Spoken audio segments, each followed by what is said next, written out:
Welcome to Politics Done Right. I am your host, Egberto Willies. This is a progressive program that will take the mystery out of politics.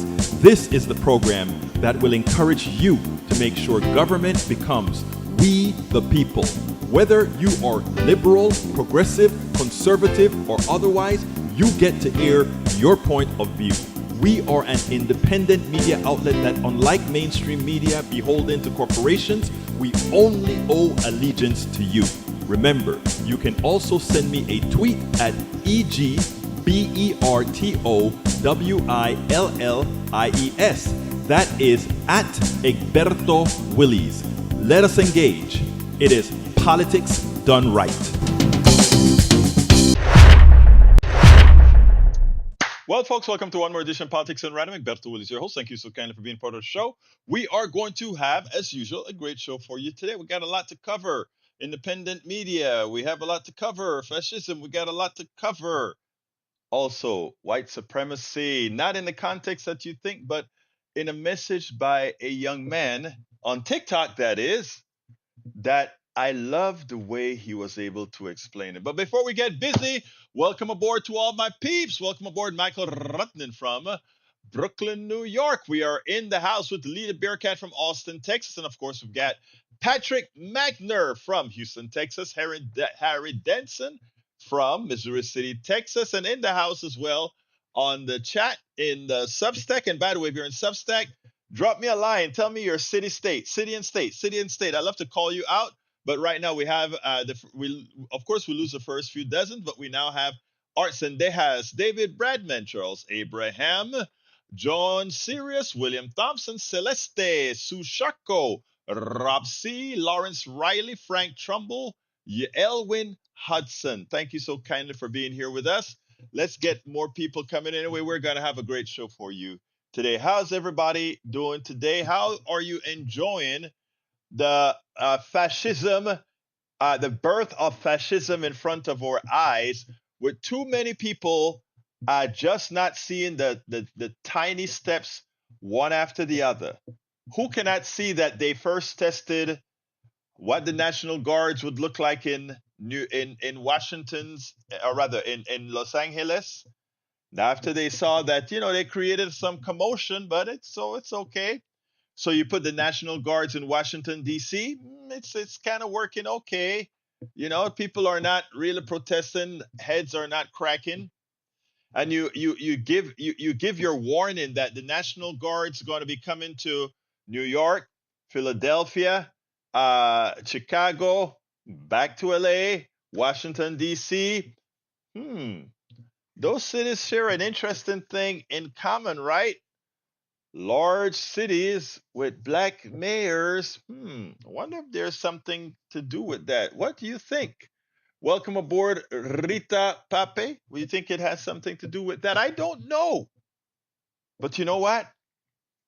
I think it has more to do with politics being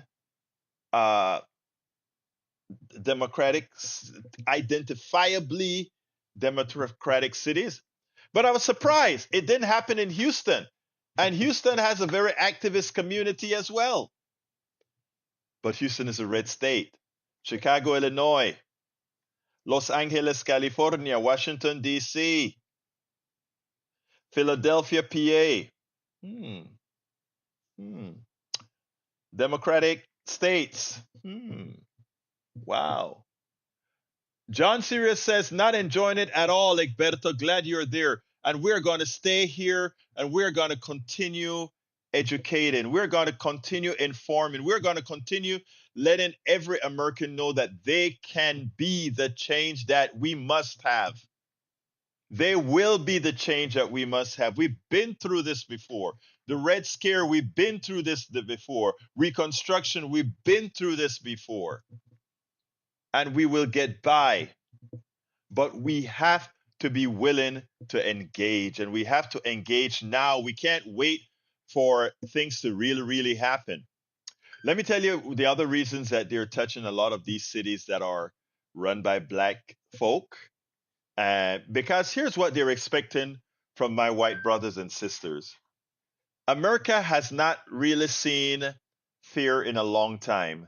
autocracy in a long time. America has not lived through what we've lived through in Panama, in Nicaragua, in Honduras, in Dominican Republic, and even Jamaica with Siaga versus Manley. We've not experienced the angst that comes with political strife as and what we want to see is we want to see it just go away. It just go away. By starting with these major cities that will and can make a difference in election.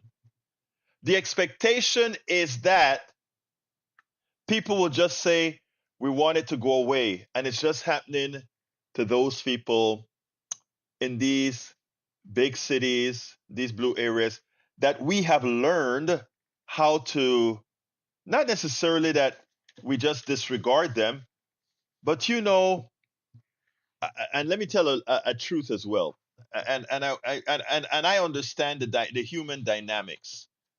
The human dynamics are human dynamics. You can't run away from human dynamics.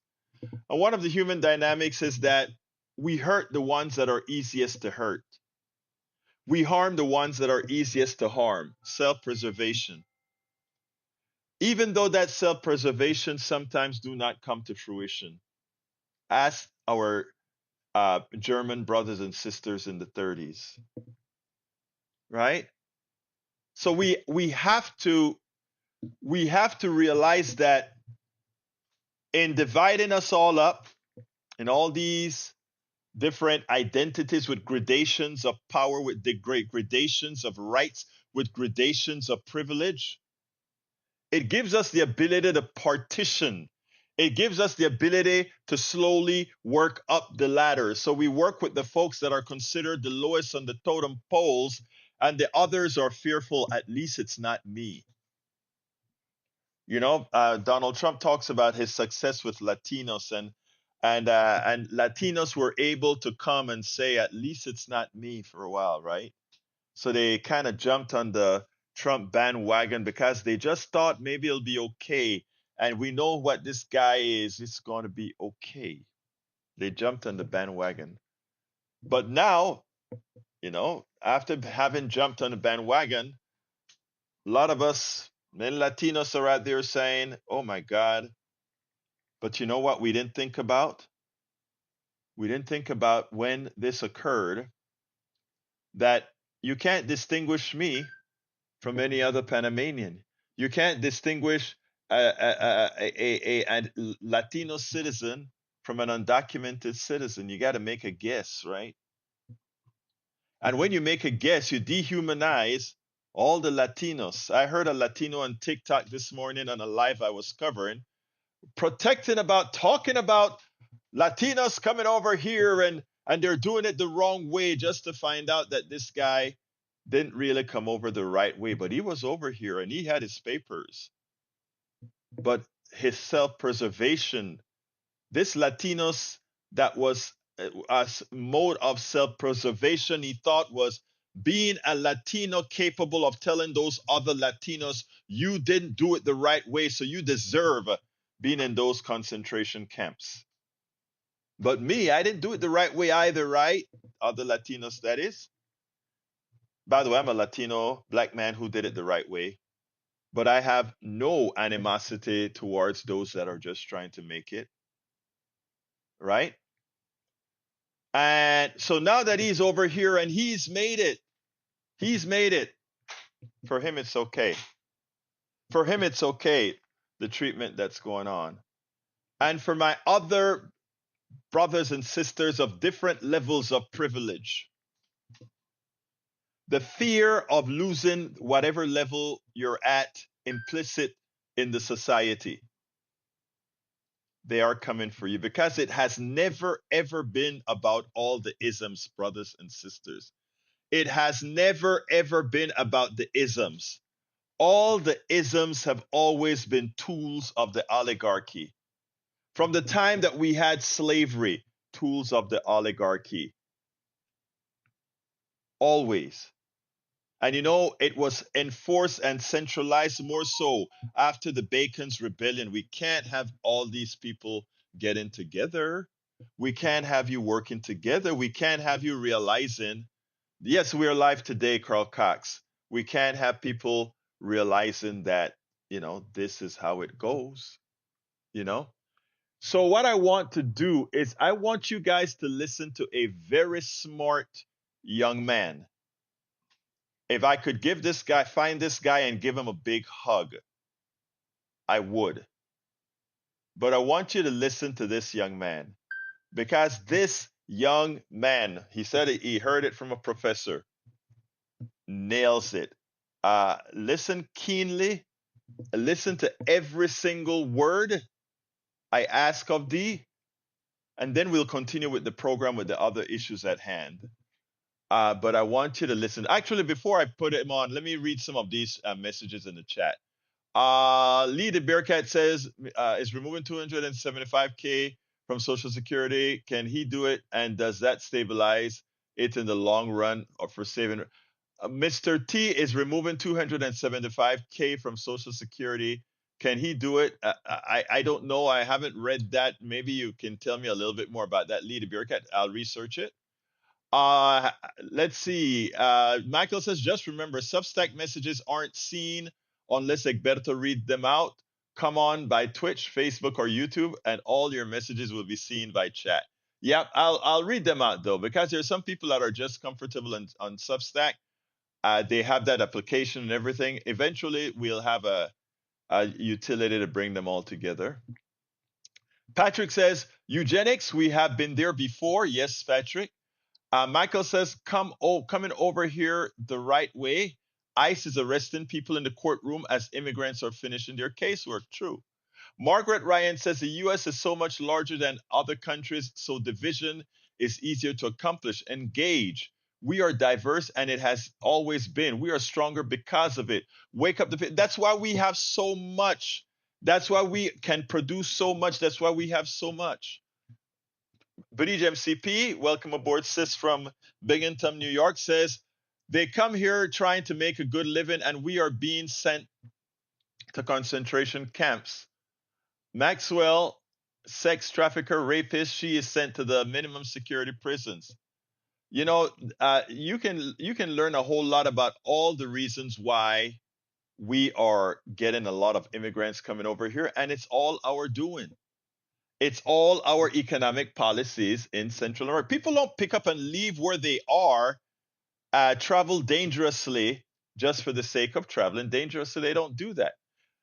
Harry Denson, Egberto, I'm not enjoying the fascism in this country today. All the cities you just called out not only have black mayors, but again, just as you pointed out, these are blue states, and most of the high crimes is happening in the mega states. And the interesting thing about it is, not one of these people make guns. Guns are introduced into these cities, right? It's sad. It's sad. All right, welcome, Robin Morrison, Rule of Laws, Sandra Dingler, Do You Lie, Jackie, Marco Nat Rubio, Nora, Dale, Jeanette, Walt Risotto, welcome aboard. All right, here is the video. Please, folks, I'm setting it up here. When we talk about white supremacy, people that are not critical thinkers think it's okay, and it gives them an air of superiority. It makes them feel better for some reason. Somehow I'm better than you are. I don't feel feeling better than somebody else is something to be proud of. If I feel that somebody needs a helping hand, any human being, I want to give that human being a helping hand. But you see, these tools of division, white supremacy, etc. And white supremacy doesn't really mean white. It's about power. And I want you to listen to this young man, because this young man nails it. When I say he nails it, it takes some listening to. So please listen keenly to the example that he's given. And here we go. There's this professor whose class is notoriously hard to pass. Seems like they take pleasure in failing people. One of these professors who, on the first day of class, says with a smirk, half of you aren't going to finish this class. One day, the teacher comes in very excited and they say they have a new game. They organize the class into left side and right side. They say, from now on, these are your assigned seats. Here's the game. I'm thinking of a number from 1 to 1,000,000. Everybody in the left side of the classroom gets 3 guesses per day. If you guess the number that I'm thinking, you automatically get an A in this class. If you guess wrong, you get extra work. You can turn that work in and redeem it for extra guesses. Now everybody on the right side, I want you all to work together and come up with one really good guess. If you guess right, I'll pick one of you to give an A. If you guess wrong, you all get extra work. If everyone turns that extra work in, you can redeem it for one extra guess for the group. As time goes on, nobody's guessing the number. They're swamped in extra work and their grades are falling behind because they're trying to keep up with this extra work as well as doing their regularly assigned work. One day, somebody from the right side of class shows up early and sits on the left side of class. The professor says, well, they got here early, so they get that seat. The people on the left side of class become fiercely protective of their seats. They start showing up earlier and earlier. They say things like, I worked hard for this seat. I'm the first person here and the last person to leave every day. I do all this extra credit work to get extra guesses. I've earned my spot here. The people on the right side of class say things like, we're all paying the same tuition and we deserve the same chance at getting an A as everybody else. They show up early too. They're putting in extra work too. They try to get a seat on the left side of the room, but all the seats are already taken. There's a limited number of seats. It's clear to everybody playing the game that the people on the left side have an advantage just based on the arbitrarily assigned seat that they sat in. Every single day they benefit from the fact that they happen to be sitting on the left side of the room on that first day. Even though they have an advantage, and even though they're working very hard, their grades are still falling behind. The people on the right side, even though they're working very hard, their grades are still falling behind. Because the point of the game is not for somebody to win it. The intention of the game is to trick you into playing it. See, the people on the right side of the classroom, they want to opt out. They say we should all get together and agree not to play. And the people on the left side say, why would we do that? You're trying to drag the rest of us down because you're jealous that you're not on the left side. They keep the game going not because they actually have a chance to win, but because having a slightly better chance than the right side gives them the illusion that they could win. And this is how two things can be true at once. This is how all white people benefit from white supremacy. We have better access to clean drinking water, better access to food, better access to health care, lower infant mortality rates, lower birth mother mortality rates, more impunity with the law, better schools, higher home values, get paid more at work. We're participating in a system that is designed to see most of us fail. It's designed to see most of us work more for less. We're so worried about not giving up our seat, we perpetuate a system that is designed to make most of us lose. And we think of ourselves as winners because we aren't losing the worst. There's this I hope. I mean, there are so many things in that. This was such a genius in the way it was put together. And I want to go over it a little bit, that experiment, right? You notice what he said. You get the entire class, every individual on the left side gets a chance to guess the correct answer between 1 and 1,000,000. The probability of guessing the right answer between 1 and 1,000,000 is infinitesimal.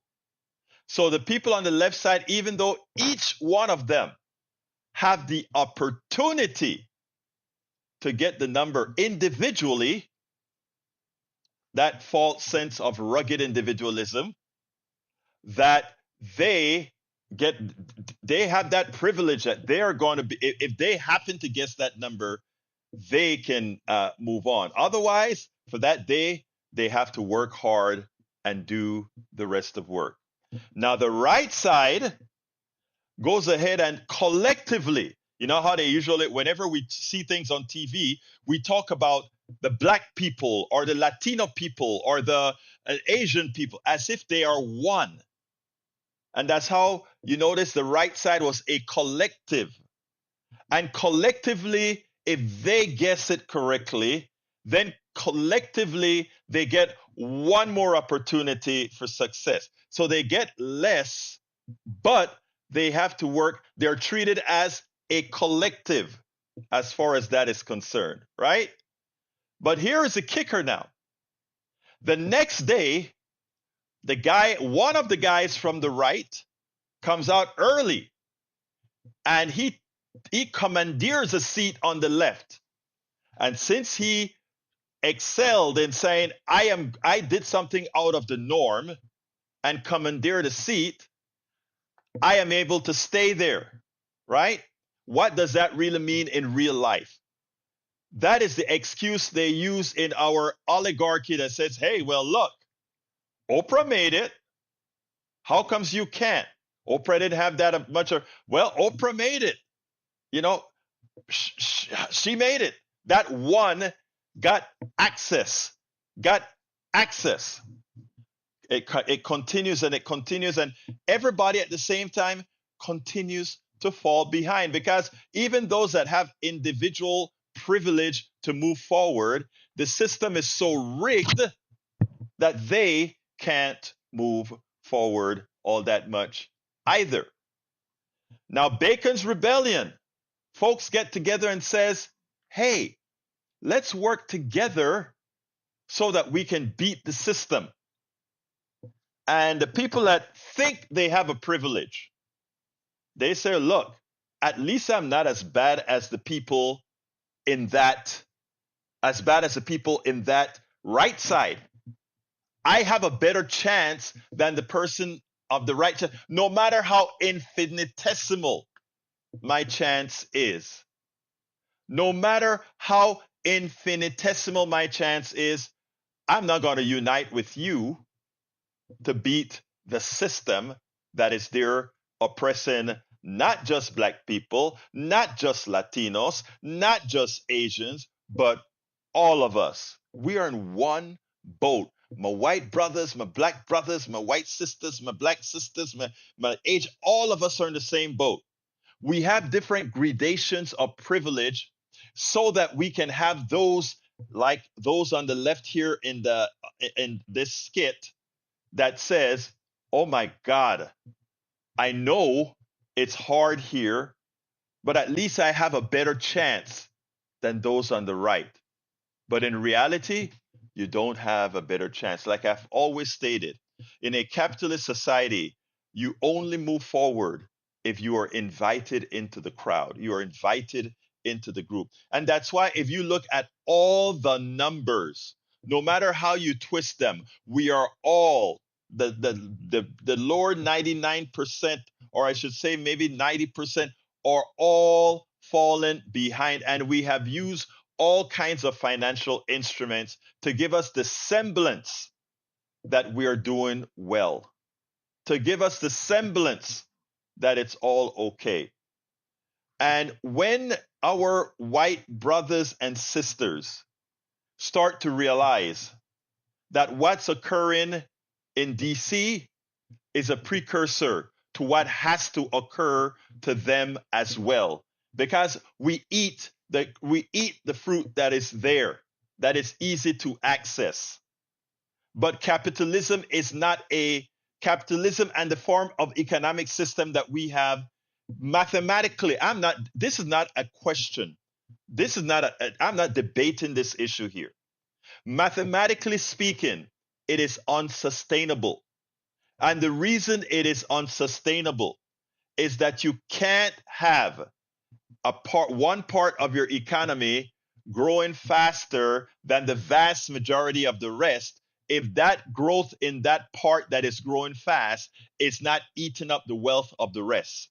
To put it in numerically, if an economic system is growing at 3%, you listen to even some of what our right wingers would come here. Social Security is a fad. It's no good because if you take the money that you're putting in Social Security and put it into the bank, put it into stocks or whatever, the average stock price is raised at 7%, while you don't get a 7% return if you work all your life with Social Security.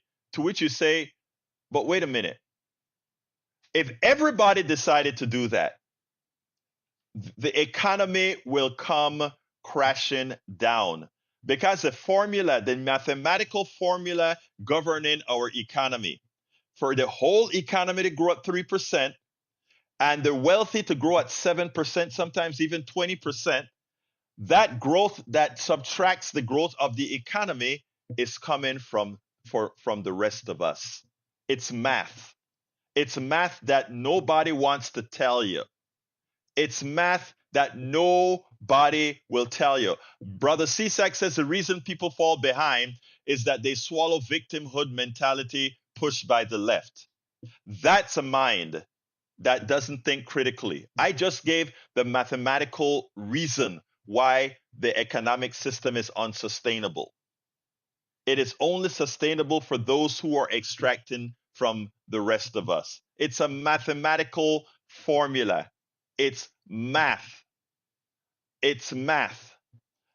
Leave Bearcat, everybody could not, if everybody threw whatever they had into a fixed annuity at 6.9, annuities will not pay 6 to 9% because the law of supply and demand would immediately drop that interest rates down because there would be so many people chasing annuities that nobody will have to pay that price for annuity. It's supply and demand. The mathematical formula is absolute. It cannot work. It cannot work. It's a mathematical impossibility. And that's the reason why, if we look at the numbers, people fall behind every single year. Every single year, we fall lower and lower again. So, folks, I hope we can use terminologies, capitalism, socialism, communism, all these isms, we can use all of that. Or we can decide we're going to fight for an economy that actually works. And that economy is there. It just means that we cannot allow those who pilfer us from doing that. We would have to make sure they don't. All right. Why is it that we don't know all this stuff?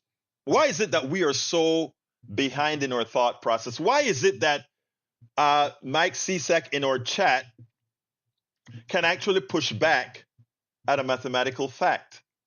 Because we have a media, and he listens to a media. I know him well. He listens to a media whose sole purpose is to mislead them. And I'll say this as kind as I can, but to make one dumb. Because if I've just told you about the growth of economies, and you don't ask yourself the question, or even if you don't quite understand, you don't call into this and say, Egberto, well, X, Y, and Z, where it can be further explained, that's the reason why we are in dire straits. We as a society have been very dependent on the benevolent president and the benevolent politicians and a media that supposedly does its job. It's all caving in on its face because we are at end stage capitalism. And at that point, it is laissez-faire. But anyhow, and why are we misinformed? Because we have a media not doing its job. And for that, I want to play this. The way news is reported has much to do with how we frame the American mind. One of the reasons why Donald Trump has been successful in being elected in the first place, reelected, is yes, because the mainstream media has been poor in telling the absolute truth, in telling the consequences of having different leaders being elected. Yes, it is true that the opposition party has been poor in getting the vote out, etc. It's been poor in investing in the community. But again, the fourth estate, the mainstream media, the corporate media, one would think would be there to give the unadulterated truth, fact-based information, and not allow all our airwaves to be used to really mislead the people. Well, that's not what happens. We know factually that the mainstream media cowers to the government. And when I say the government, I'm not talking about the good part of government. They cower to corporations. They cower to keeping that eye open for us all. The only the only reporting entity that otherwise do the right thing, it's the independent media. Whether that be the Pacificas of the world, the NPRs of the world, the individual bloggers, the individual writers of good repute, those are the folks that now in today's world where we can find the unadulterated truth and facts. We have to find them. And when we find them, we have to support them to make sure that the truth tellers, the ones that are given the proper narrative, remain in existence. I want to play a piece from Amy Goodman's, Democracy Now!'s Amy Goodman's keynote speech at Netroots Nation, because what she does in that speech is she gave two different accounts of the United States dropping the atomic bomb on Hiroshima from the corporate media, the bought media, and then from independent media. And when I heard that in the keynote speech, that really hit home, because it was saying that we are victims of the reporting we get. So we get good reporting, we make good decisions. If we get bad reporting, uncorroborated reporting, our decisions are that much poorer. I want you to listen to this, and then we'll take it on the other side. It's not only the 20th anniversary of Hurricane Katrina, it's also the 80th anniversary of the dropping of the only atomic bombs ever used. One August 6th, 1945, the atomic bomb dropped on Hiroshima, Japan. Well over 100,000 people killed there. And 3 days later, today, August 9th, 1945, the second atomic bomb dropped on Nagasaki.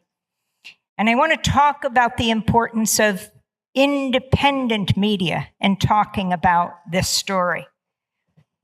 One of the people who was in the squadron of planes that dropped the bomb 80 years ago today on Nagasaki was the New York Times reporter William Lawrence, known as Atomic Bill Lawrence. This is how he described the detonation over Nagasaki that incinerated or irradiated some 100,000 people. Lawrence wrote, "Awestruck, we watched it shoot up upward like a meteor coming from the earth instead of from outer space, becoming ever more alive as it climbed skyward through the white clouds. It was a living thing, a new species of being born right before our incredulous eyes," he said. He wrote, "Being close to it, watching it as it was being fashioned into a living thing." He's talking about the atomic bomb, so exquisitely shaped that any sculptor would be proud to have created it. One felt oneself in the presence of the supernatural.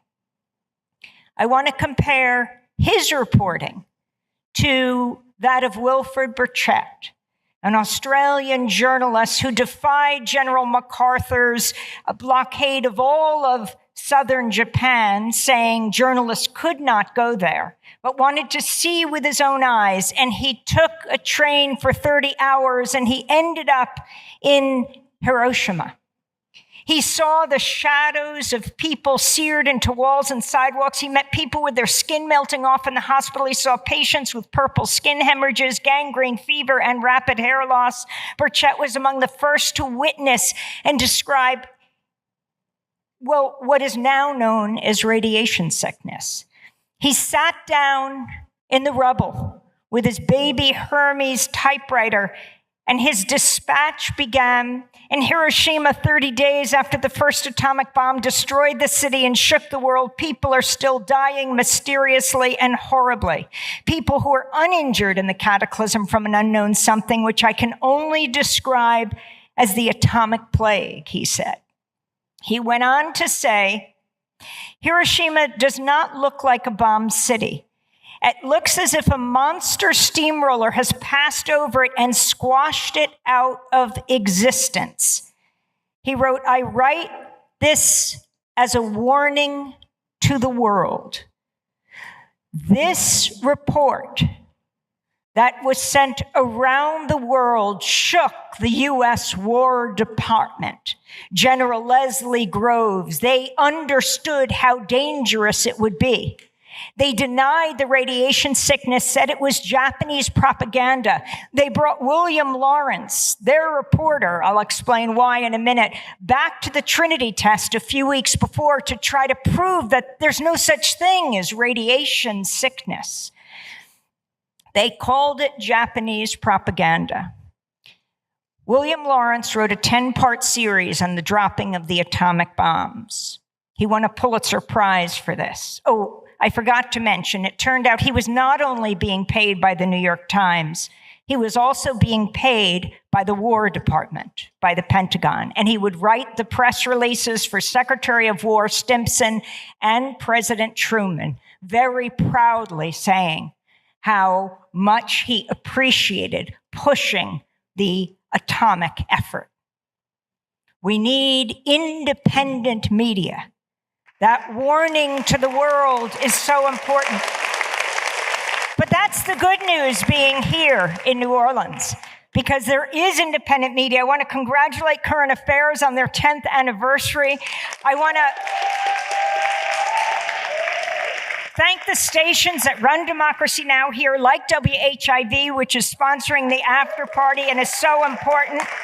WLAE, public broadcasting, is under so much attack, which broadcasts Democracy Now! WTUL at Tulane, WBOK, also WAMFLP, community radio.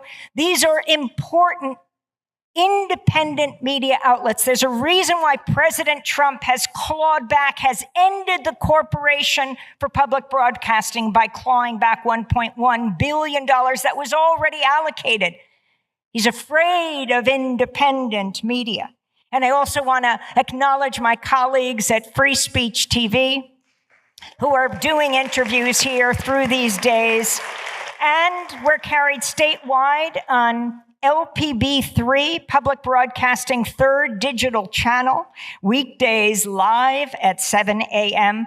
There is independent media that's thriving here and all over the country. It just needs your support because it is people-powered. Now, I'm going to speak super fast. I come from Pacifica Radio, which was founded in 1949 out in the Bay Area in California by a man named Lou Hill. He was a war resistor, came out of the detention camps, and then said there has to be a media outlet that is not run by corporations that profit from war, but by journalists and artists. And that's how Pacifica Radio was born.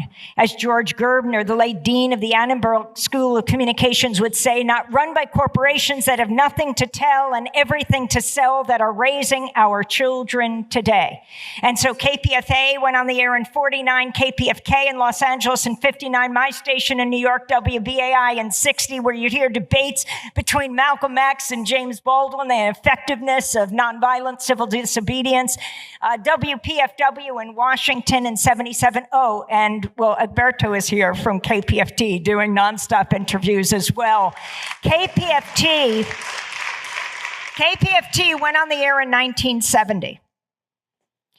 Within weeks, the Ku Klux Klan strapped dynamite to the base of the transmitter and blew it to smithereens. When they got back on their feet a few weeks later, rebuilt the transmitter, the Klan strapped 15 times the dynamite to the base of the transmitter and blew it up again. It would take months before they could rebuild. Oh, I think it was blown up in the middle of Arlo Guthrie singing Alice's Restaurant, and I thought that was a good song. But anyway, January of 1971, they went back on the air. Arlo Guthrie came back to Houston to finish his song, and it has been broadcasting ever since.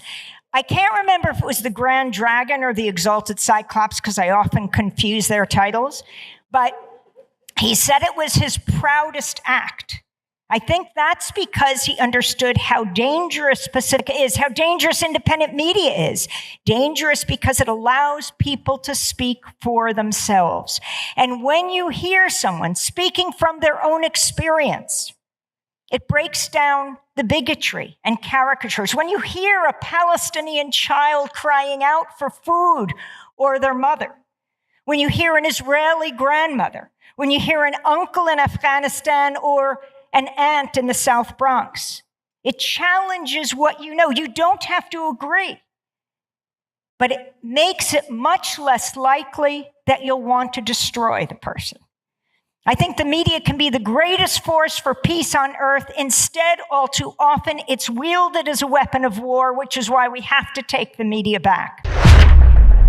Now, folks, it is important, again, that we support independent media. Yes, it's self-serving for politics done right as well, but we are the ones that are really informing the American constituency, because when you have the CBSs of the world making deals with the Trump administration, when we have all these other social media, corporate media folks making deals, you know that you're not going to get the information. You know you're not going to get the narrative. You know you're not going to get the research that provides any kind of backstop to what these folks are doing. So again, thank you, Amy. We need independent media. Please support all of us. All of our country's problems from... So here is the thing, folks. What she said is absolutely true. Let me give a perfect example of why we need true independent media. On Substack, somebody named Frank wrote the following: if there was white supremacy, the mob black on white violence in Cincinnati would not have been called a brawl in the media. Try to grow some brain cells. Let me give some good examples of how bad media is. Recently, there was a fight on a plane where a black guy, the video started where a black guy was beating up on another guy on the video. One person that took the video came to one of the network news and pointed out that even though by the time the plane got to the station, that they arrested not the black guy, but the other guy. Okay? And even with that information, the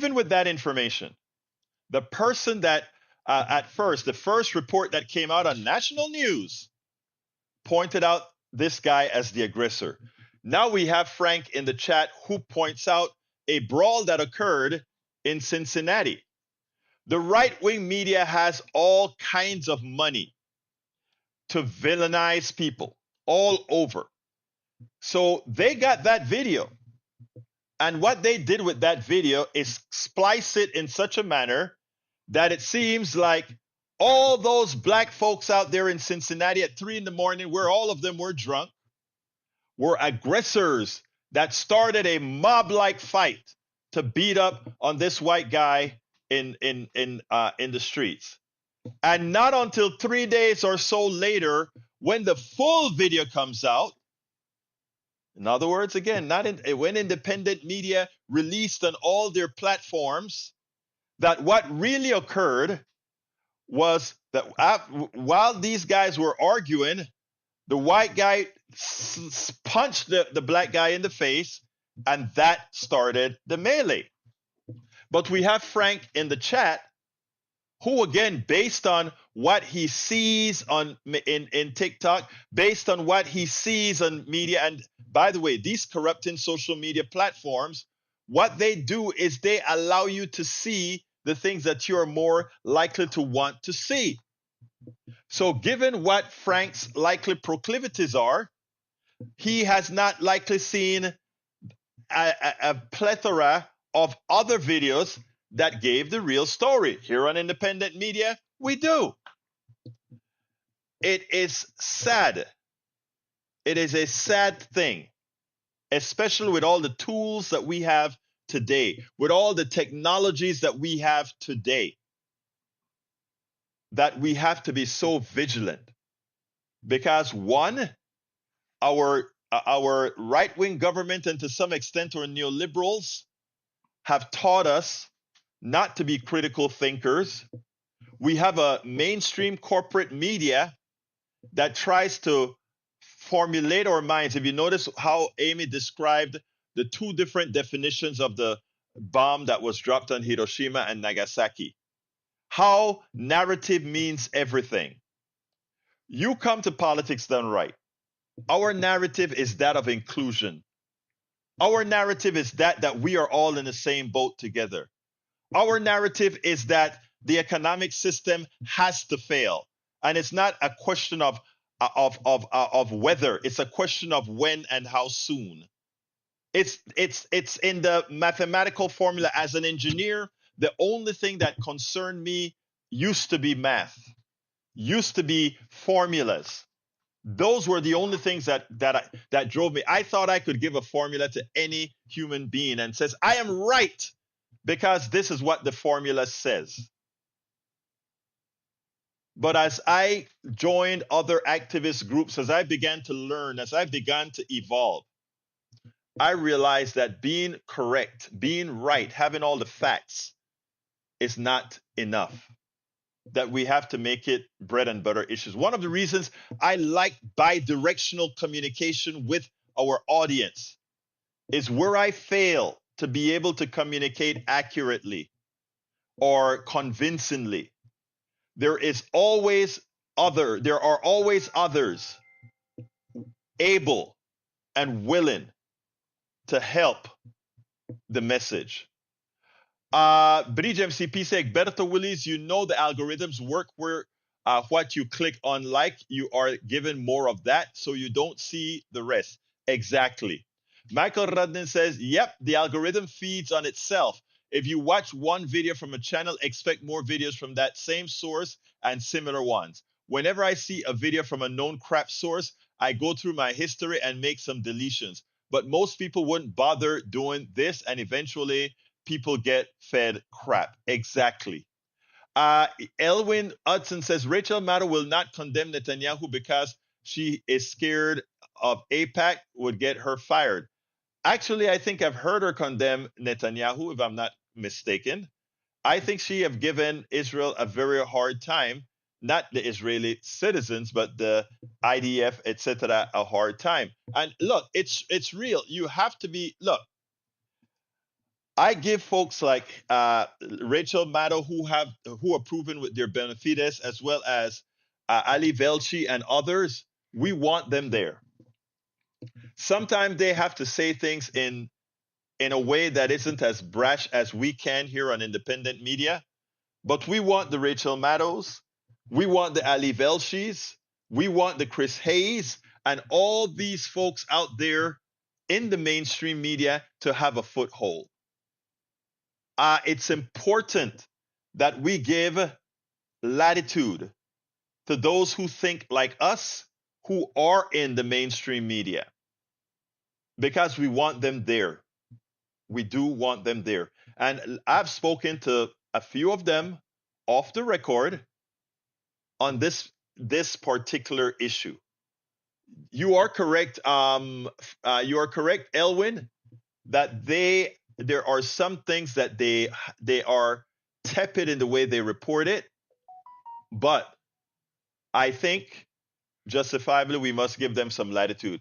All right, I have another video on with pollster Celinda Lake, but it's too long for me to play with the amount of time that is left. So I'll take calls. Whoever wants to call and make a comment about what we've spoken about, give me a call at 281-823-7747. Again, that is 281. Let me put it in the chat. That is 281-823-7747. I don't have anything else because the next video is too long, but you know I never run out of things to speak about, but I'd love to hear your voice. 281-823-7747. Anybody wants to call in to make a comment of what I've said. Anybody wants to talk about what I said in the beginning about white supremacy and white supremacy actually affecting white people more so than anyone else? I'd love to discuss that. And if anybody wants to, who didn't quite get what I was trying to say, please feel free to call 281-823-7747. This is a no judgment zone, meaning I want people to feel free to say whatever they want to say. That is one of the reasons you don't see us kicking off those right wing folks on our chat, because again, I do think in the long run they will get a little something out of what we talk about here, however progressive we are. So that is 281-823-7747. Una vez más lo voy a repetir. One more time, I'll repeat it. 281-823-7747. Si eres alguien que no entiende o no puede hablar el inglés muy bien, también me puede llamar en español, ya que también hablamos de la inmigración, lo que hace la migra y todo eso. Me pueden llamar en el 281-823-7747. Again, that is 281-823-7747. Here come Minnesota. Minnesota. All right, Ray, come on in, Ray. My brother, Ray Brackens, talk to me. Yeah, I like that young man you had put on from TikTok. That was a good little exercise that he kind of, broke down, because it basically shows that, depending on where you are in life, most of us are born black or born white. We don't really have a chance to choose what type of privilege we get. But the way he broke it down, it was like those people that sit on the left side, they had the illusion that they might win, but they were basically saying, well, at least we're not as bad off as the people on the right side. And it's kind of like, politically the Southern strategy. If you make a white man think that he's, got another call coming. Yeah, hold on a second. I'm going to tie them in right now. All right, continue, Ray. Continue, Ray. Yeah, basically they say if you make a white man feel like he's greater than a black man, not only will he let you go in his pocket, he'll go in his pocket and give you his money to make that happen. And that's the sad thing. Quote. That was a famous quote from Johnson. And when Johnson realized he was going to lose the South by supporting the civil rights legislation, but I guess I want to make it clear, right? That sentiment applies to everybody. If you go into, and I've spoken to this with when I was in business with a company in Taiwan, and I went and I visited my friend in Taiwan. It's the same thing out there. There are the indigenous Taiwanese, and then there are the Taiwanese, and that same kind of dynamic of having a pecking order. So a pecking order for power. It's not a pecking order of intelligence. It's not a pecking order of intellect. It's a pecking order of how one maintains power. I don't have a lot of time, so hold on a second, Ray. Let me give the other caller a chance. 346, come on in. Hello there, bro. This is Harry. Hey, Harry, how are you? Up? Harry. Well, it's just everything you said this. Hello, Ray. How are you? Everything you said this morning about fear and the white power structure policy and what Neil Aquino was saying. I also read stuff like with Eric Hayes, Mike Kasich, some of these people in the chat. They just don't get it. They don't understand that the racist white people in this country do not want to lose the power structure, as I mentioned in the text there, one of the texts I sent you, that they created through slavery and their racist system. They don't want to lose that power structure. They don't want diversity, equity, and inclusion. And people that I've talked to, when I've talked to Alan about it, when I've talked to other colored people about it, it's because they are afraid. And they just don't ever want it's over. Even my pastor. Harry, let me just say this, because I want to get this part up, because this is the part that is so important. And if the only message that folks got from that guy who spoke, I mean, this is I love the way he said the message. There are those with privilege. The privilege is a false privilege. you only think that you get ahead because ultimately Yeah. speaking, you are still playing the same game because you're playing a game you Yeah. can't win. My white brothers and Yeah. Rigged. sisters, my Asian brothers and sisters, the system is a rigged system, and we can Yeah. solve it. We can actually solve the rigged system if we work together. I always bring up Right. Bacon's rebellion because when we work Yeah. together and find out it's not just common interest, we are the same, right? We all the same with Yeah. different fritura y carimañola and all this stuff, but we have to work together, and that's what it's gonna That's take. why the racists. That is why the racists work so hard to divide us. And whenever I see stuff, snippets of Megyn Kelly, she was talking about. There was this woman that was on. Her name was Lynch, I think. Was talking about.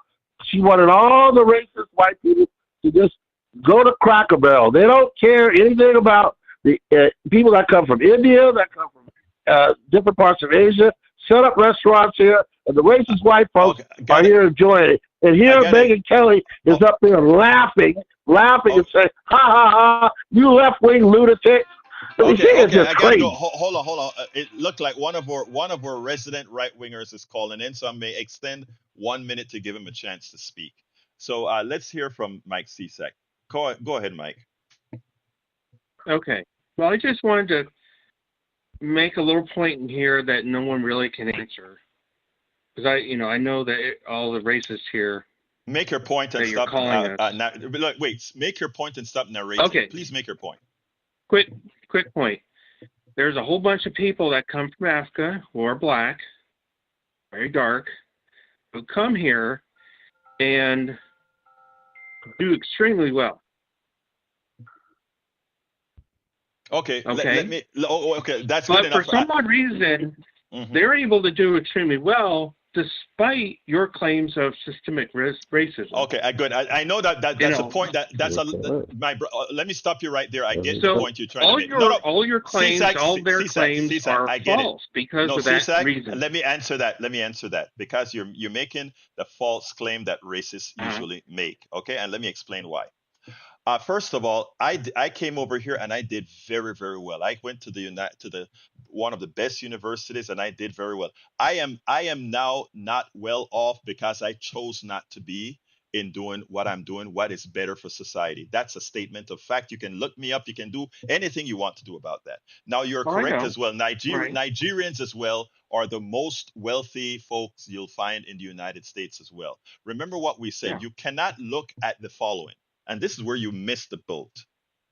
The people that make it to the United States in general are the people who could get out from where they are at, which means they're upwardly mobile and generally are better off, and not only economically, because that's not necessarily the case, but in the fact that they are able to move themselves forward. They are the cream of the crop. They are the ones that leave. You go to Nigeria right now, you see slums. You go to Cologne, where I'm from, you see slums. You go to all these other places where many of us good black people that come over here are from. I am not going to take away anything away from my black brothers and sisters in America because they are the ones who made it possible for this black guy, this black Latino to come to the United States.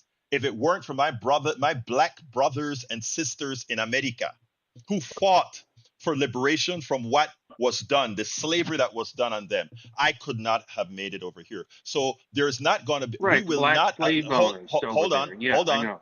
We Right. will not allow, we will not allow racists to create a friction between the foreign black and the national bloc because we all You know, came from West Africa, etc. Now, when it comes to persons thing is, like you, I'm not done. real quick, No, you no, no, gotta no, no, go. no, no, no, no. Listen, you're Real going to quick. listen now.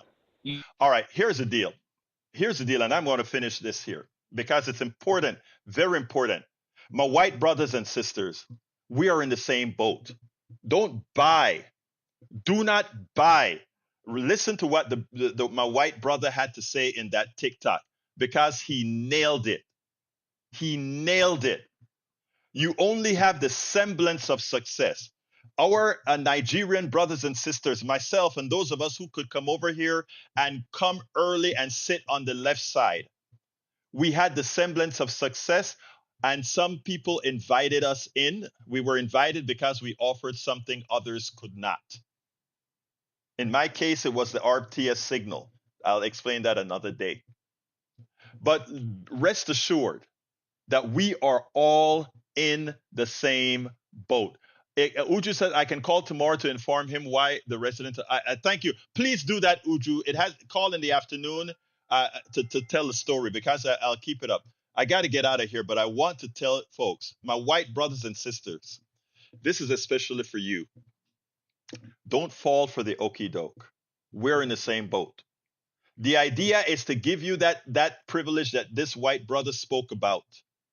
Make you believe you have a privilege where most of you will never, ever get out of. And if you doubt it, for the 60% below, take a look at your checkbook. Love you all. Before I forget, please remember to support independent media. Please go to politicsdoneright.com/newsletter, politicsdoneright.com/newsletter, and become a paid subscriber. You'll get access to all our books. And a lot of this stuff I have in my books as well, both in How to Make America Utopia, in my book, Class Warfare is the Only Solution, that sort of stuff.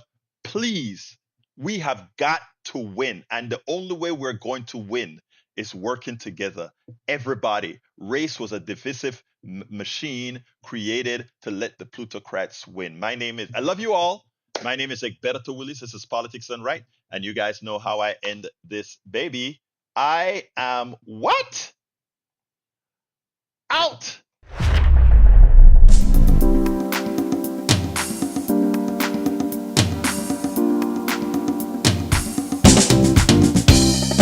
Welcome to Politics Done Right. I am your host, Egberto Willis.